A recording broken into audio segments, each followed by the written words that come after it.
Dal Vangelo secondo Luca.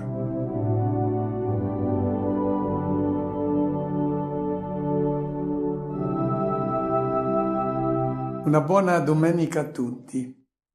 Nelle ultime 2 domeniche ci sono state presentate le caratteristiche del vero discepolo.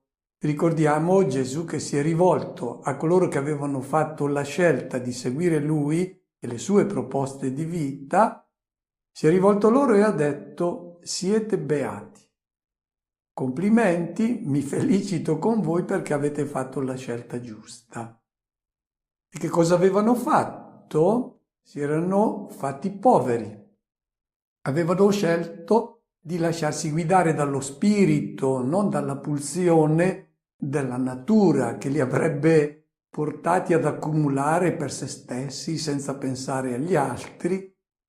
Avete deciso di fare vostra la scelta di vita che porta ad amare il fratello, a considerare la propria vita un dono per il fratello. Poi siete beati perché avete scelto di diventare come il Padre del Cielo e quindi avete scelto di amare come Lui ama, in modo gratuito, incondizionato, e siete diventati disposti ad amare anche i vostri nemici, anche coloro che vi fanno del male.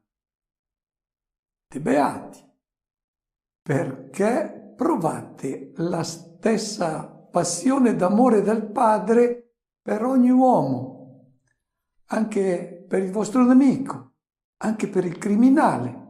Lo amate perché il Padre del Cielo lo ama. Condannate il male, ma non chi lo compie. Chi compie il male è la prima vittima del male che compie e va amato. Il Padre del Cielo lo ama e voi siete discepoli che volete assomigliare a Lui e diventare misericordiosi, cioè avere quella passione d'amore viscerale che ha Lui, che vede solo il bene nella persona e il male che commettono e che Lui condanna lo sciolgono. Sciogliere era quel verbo che veniva impiegato per dire non legano, non inchiodano la persona all'errore che hanno commesso. L'errore va odiato, ma la persona che lo commette va amata perché il Padre lo ama. Bene, dice Gesù, voi avete fatto la scelta giusta. E a questo punto viene la domanda: sono davvero così tutti coloro che si dicono discepoli? Se non incarnano questa immagine di discepolo, significa che si è introdotto qualche errore dal quale Gesù vuole mettere in guardia e il brano evangelico di oggi vuole far rilevare i pericoli che il discepolo può correre. E Gesù parlerà attraverso immagini di cui coglieremo il messaggio prezioso e molto attuale. Sentiamo. Può forse un cieco guidare un altro cieco? Non cadranno tutti e due in un fosso? Un discepolo non è più del maestro, ma ognuno che sia ben preparato sarà come il suo maestro. Gesù inizia con un detto popolare molto noto: un cieco non può far da guida a uno che è cieco quanto lui. E Gesù ha già impiegato questa immagine della cecità. Al capitolo 9 del Vangelo secondo Giovanni, dopo l'apertura degli occhi a quel cieco nato, Gesù tira la conclusione del segno che ha dato e dice: io sono venuto per mostrare che coloro che erano ciechi hanno aperto gli occhi, mentre coloro che ci vedevano sono diventati ciechi. E alcuni dei farisei che l'hanno udito gli hanno chiesto: ma non penserai per caso che siamo noi quei ciechi di cui stai parlando? E Gesù risponde: se voi foste coscienti di essere ciechi, vi rendeste conto di essere ciechi, non avreste alcuna colpa. L'uomo nasce cieco, ma deve lasciarsi aprire gli occhi. Invece voi dite: noi ci vediamo, e allora la vostra cecità rimane, perché non vi lasciate aprire gli occhi. E in un altro contesto ancora, Gesù ha avuto una discussione molto accesa con i farisei, i quali sostituivano la parola di Dio con la loro tradizione. E allora Gesù dice loro: voi siete molto abili, invece di osservare il comandamento vi inventate le vostre tradizioni e osservate quelle. Si arrabbiano, e quando Gesù torna in casa i discepoli gli dicono: guarda che l'hai sparata grossa. Si sono scandalizzati. La risposta di Gesù: lasciateli, sono ciechi e guide di ciechi. Non vogliono lasciarsi aprire gli occhi e fanno anche da guide a coloro che invece cercano la luce. Avevano questi farisei davanti l'immagine perfetta di Dio. Era sotto i loro occhi Gesù di Nazaret, ma loro tenevano gli occhi chiusi per poter continuare a venerare quel Dio che loro avevano in mente, il Dio legislatore, giustiziere. Aprite gli occhi, avete l'immagine del Dio che i vostri padri che hanno sempre adorato. Eccolo, lasciatevi aprire gli occhi. No, tenevano gli occhi chiusi ed rimanevano ciechi. Come potevano guidare coloro che non ci vedevano? Ecco, il discepolo è chiamato con la sua vita ad essere luce del mondo, ad essere una persona che ha aperto gli occhi per poter poi aiutare, accompagnare coloro che vogliono arrivare alla luce e devono prima però vederci bene loro. Con la loro vita devono incarnare l'immagine del Figlio di Dio e quindi riflettere il volto del Padre del cielo. Qual è il loro compito?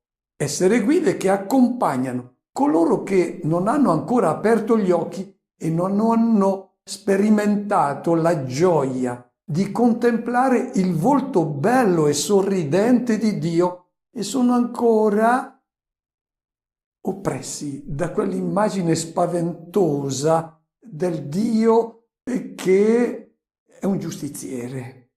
Costoro sono dei ciechi, ma devono essere accompagnati alla luce. Il compito è proprio quello del discepolo. Difatti, nella Chiesa primitiva, i battezzati erano chiamati gli illuminati, si chiamavano Hoifotistentes, perché la luce di Cristo aveva aperto loro gli occhi. Difatti la sala dove c'era la vasca battesimale, dove venivano immersi i neofiti, era chiamata Fotisterion, cioè il luogo dove si viene illuminati. Prima infatti qual era la situazione e la condizione di questi neofiti? Prima vedevano i valori che erano apprezzati da tutti in questo mondo, quindi i soldi, il piacere, il lusso, e coloro che avevano molti schiavi erano invidiati, ma questo non è un vivere da uomini. La luce di Cristo, quell'acqua, come al cieco nato, aveva spalancato loro gli occhi e aveva fatto capire i veri valori. Difatti è bello ciò che dice la lettera agli Efesini. Un tempo eravate tenebra, ora siete luce nel Signore, comportatevi come figli della luce. E quindi tra voi non si parli nemmeno di fornicazione, di ogni specie di impurità, di cupidigia, di volgarità, insulsaggini, trivialità. Non devono nemmeno essere nominate tra voi perché siete illuminati, non siete ciechi, avete gli occhi aperti. E quindi il frutto di questa luce è la bontà, la giustizia, la verità. Con questa immagine Gesù vuole mettere in guardia i suoi discepoli perché il pericolo di richiudere gli occhi e di immergersi di nuovo nelle tenebre incombe sempre ed è molto reale anche per i battezzati di oggi. E allora che cosa accade?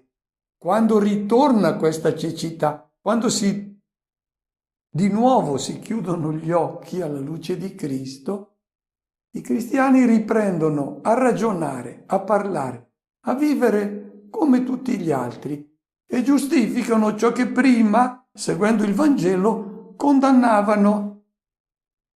Ecco allora la necessità di mantenere vivo il contatto con la luce che è Cristo, il suo Vangelo. La promessa che Gesù fa, troviamo nel Vangelo di Giovanni al capitolo 16, quando verrà Lui, lo Spirito della verità, Lui vi guiderà a tutta la verità. Eccola la guida. Il discepolo ha gli occhi aperti, è guidato dallo Spirito e allora può guidare coloro che ancora non hanno visto la luce. Questa è la prima immagine. La seconda, quella del discepolo che non deve saperne di più del maestro. Tutti noi abbiamo fatto l'esperienza di essere alunni e sappiamo molto bene che quando non sapevamo come risolvere un certo esercizio, un certo compito, cos'è che facevamo? Avevamo coscienza che ce n'era uno che ne sapeva più di noi e facevamo riferimento al maestro. Gesù adopera questa immagine molto semplice per dire: state attenti che non siete voi i maestri. Voi dovete sempre far riferimento a chi ha questa luce che vi permette di gestire la vostra vita ed essere dei beati. E qui vorrei fare ancora un accenno alla preghiera.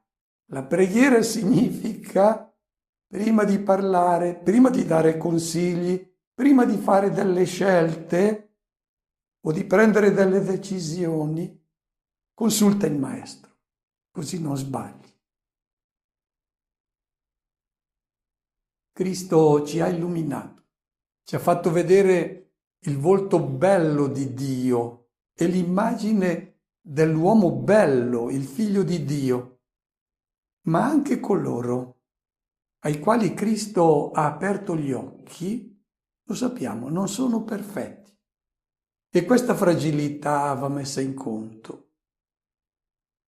Ricordiamo ciò che dice la lettera agli Efesini. Noi abbiamo un grande tesoro, ma lo portiamo in vasi di creta, che è la nostra fragilità umana. E allora mettiamo in conto che queste fragilità ci saranno anche in coloro che hanno aperto gli occhi, continueranno a commettere degli errori, delle infedeltà alla scelta battesimale. Come comportarsi quando emergono queste miserie umane? Sentiamo. Perché guardi la pagliuzza che è nell'occhio del tuo fratello e non ti accorgi della trave che è nel tuo occhio?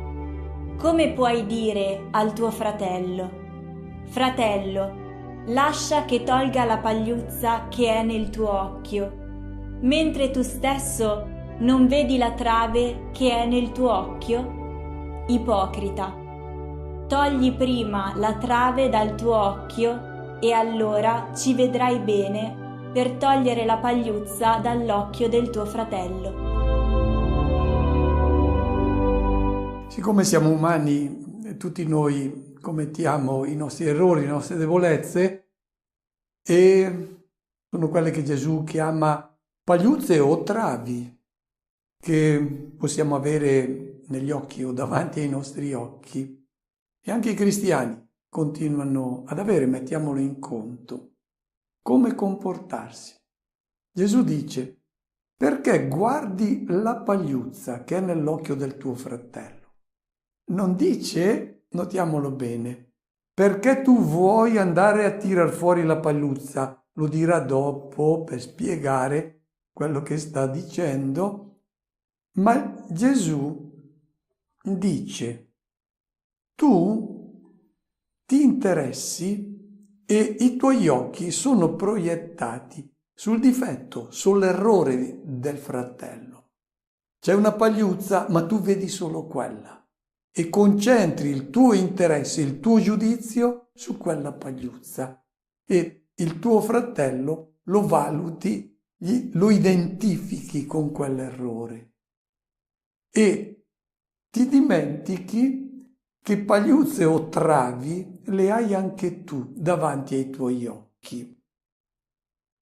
A costoro che guardano al difetto più che al bene presente nel fratello, Gesù rivolge l'invito: guarda prima nel tuo occhio, sei così sicuro di vederci bene. E noi possiamo verificare nella nostra vita come tante volte coloro che si preoccupano e fanno attenzione agli errori anche più piccoli del fratello, molte volte hanno proprio una trave davanti ai loro occhi. Sarebbero tanti gli esempi, ma è molto delicato citarli perché si toccherebbero dei nervi scoperti. Voglio richiamare quello che dice Gesù. Farisei, pagate la decima della menta e del cumino e poi trascurate la giustizia, la misericordia, filtrate il moscerino e poi ingoiate il cammello. Ci sarebbero tanti esempi molto attuali, anche nel mondo cristiano. È difficile citarli proprio perché è molto delicato, ma pensiamo per esempio quando andiamo un po' lontano, negli Stati Uniti, quando a fine Settecento, inizio Ottocento, si facevano campagne contro il ballo di società, ma non ci si ponevano problemi sulla schiavitù, che cristiani erano questi. Oppure, ricordiamo, come nel nostro stesso mondo, pensiamo al tempo dell'anteguerra, non lontanissimo, quando ci si poneva problemi se due fidanzati si baciavano e nessuno contestava la guerra perché non esiste guerra giusta, si giustificavano ancora le guerre giuste. Erano travi che i cristiani avevano davanti agli occhi. Come potevano fare delle crociate quando avevano il Vangelo che proibiva qualunque forma di violenza nei confronti del fratello, pure molto più banale. Persone che si riuniscono, spettegolano, diffamano, calunniano forse anche, non se ne rendono nemmeno conto, ma guai se sentono una parolaccia. Basta. Ma c'è una trave enorme da cui nascono tutti gli altri guai, che può trovarsi anche di fronte agli occhi del battezzato. È quella che impedisce di vedere la vera identità di Dio. Chi scruta la pagliuzza, il difetto, l'errore commesso dal fratello, dice Gesù, è un ipocrita. In che senso è un ipocrita colui che scruta gli errori del fratello? È ipocrita perché fa l'attore, ipocrites, vuol dire attore, gente che fa teatro. E costoro fanno teatro, che cosa fanno? Impersonano il Dio che loro hanno in mente, che è il Dio farisaico, il Dio che scruta, prende nota di tutti gli errori che gli uomini commettono per poi chiedere loro conto. Ecco, costoro sono proprio questi attori, impersonano questo Dio, quello del triangolo con quell'occhio che sta a scrutare gli errori che vengono commessi. Questa commedia Dio non la sopporta perché non vuole essere rappresentato con questa maschera blasfema. Questa gente sono degli ottimi attori, ma il personaggio che mettono in scena è orribile e il comportamento di questi fratelli ipocriti che vedono il male ovunque, anche nelle cose più piccole, ha avuto effetti devastanti nella comunità cristiana. È stata una delle ragioni per cui molti hanno abbandonato la Chiesa.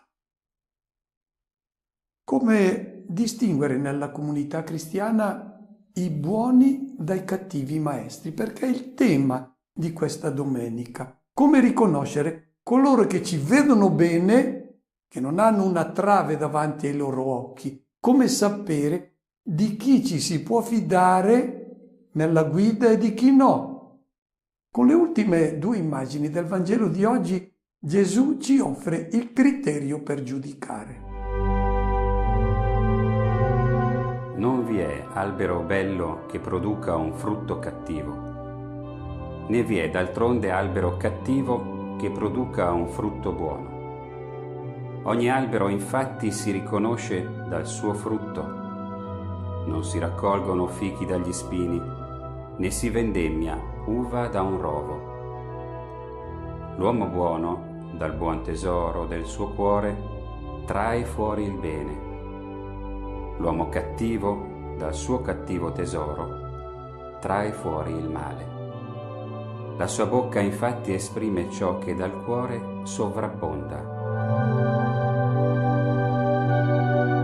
Gesù riprende l'immagine dell'albero che era molto impiegata a suo tempo, era centrale nelle immagini usate dai rabbini e anche nella Bibbia. L'uomo giusto che cerca la volontà di Dio ogni giorno è paragonato a un albero piantato lungo rivi d'acqua che dà frutti in ogni stagione, le sue foglie non appassiscono mai. Gesù impiega questa immagine dell'albero e dice: non vi è un albero bello che produca frutto cattivo e non vi è albero cattivo che produca frutti belli. Ogni albero produce frutti secondo la sua natura, non si raccolgono fichi dagli spini o uva dai rovi. Noi siamo abituati a interpretare queste parole di Gesù come l'invito a valutare le persone dalle loro opere, non dalle chiacchiere. E questo è il significato che hanno le parole di Gesù, ma nel Vangelo di Matteo. Qui, nel contesto di Luca, quello del Vangelo di oggi, hanno un altro significato. I frutti non sono le opere. È vero, le nostre opere devono essere il segno che l'albero è bello, ma qui sta parlando di frutti che sono il messaggio che i maestri cristiani annunciano. Questi messaggi possono essere belli oppure no. E quali sono gli alberi belli che danno dei messaggi belli? Sono quelli che allungano le loro radici presso la sorgente d'acqua che è la parola di Dio. Allora questi alberi presentano dei frutti belli, dei messaggi belli. Non c'è da aspettarsi messaggi buoni da chi non fa riferimento al Vangelo, ma ai propri ragionamenti o a pseudo-rivelazioni. Questa è la prima immagine, quella dell'albero.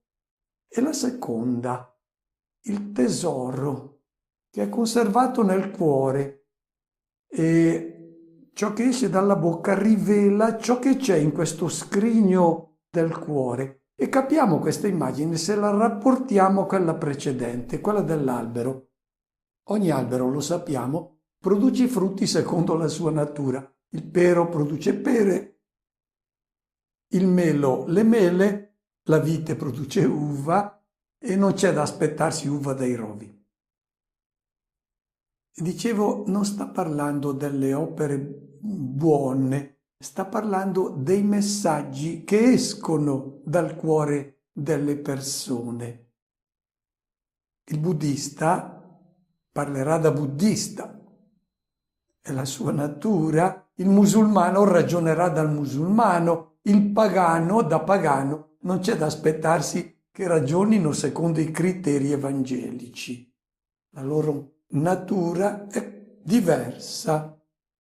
L'albero del cristiano deve produrre frutti che derivano dalla sua natura e quindi il modo di ragionare, di valutare, deve essere in sintonia con il misericordioso del cielo che non ha nemici, non ha avversari e quindi il giudizio che si fa sugli errori che vede nei fratelli è un giudizio che è in sintonia con quello del Padre del cielo. E il Padre del cielo, l'abbiamo già detto, non condanna nessuno, condanna gli errori, ma mai i suoi figli.